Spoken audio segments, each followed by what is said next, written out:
Sinalakay ng mga otoridad ang ilang villa sa isang resort sa Clark, Pampanga kung saan nanunuluyan daw ang mga big boss ng illegal na Pogo Hub sa Bamban, Tarlac. 19 na dayuhan pati 2 Pinoy ang inabutan doon. May unang balita si Salima Refran. Sa bisa ng search warrant,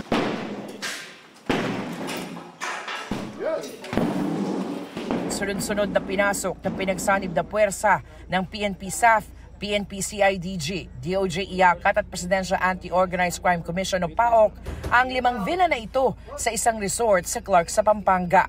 Mga inuupahang mga bahay raw ito ng mga big boss ng sinalakay na Zunyo One Technology at mga business partner ni suspended Mayor Alice Guo sa Baofu Corporation sa Bamban, Tarlac.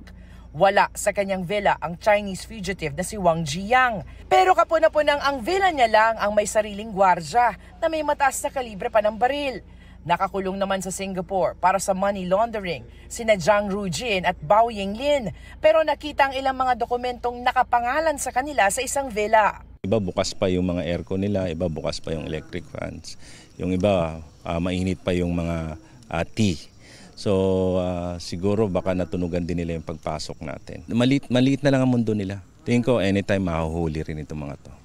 All foreign nationals who are in the Philippines must have at their possession at all times their foreign passport and or their visas. 19 na dayuhan na inabutan sa lugar ang sinailalim sa welfare check. 2 Pinoy naman ang nasa kustudiyan ng mga otoridad para sa investigasyon. Isa sa kanila, dating pulis na miyembro ng Police Security Protection Group o PSPG ng PNP na driver na raw ngayon. May nakitang mga kadudadudang larawan at video sa kanyang cellphone. Iniimbestigahan na rin ang koneksyon niya sa mga Chinese Pogo boss at kay Mayor Guo. Kailangan niyang paliwanag yung mga pictures ng mga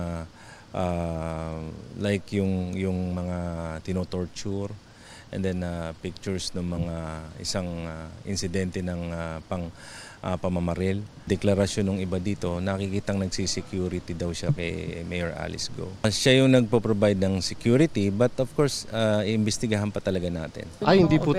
Wala po. Hindi po totoo yan. Hindi po mangyayari yan.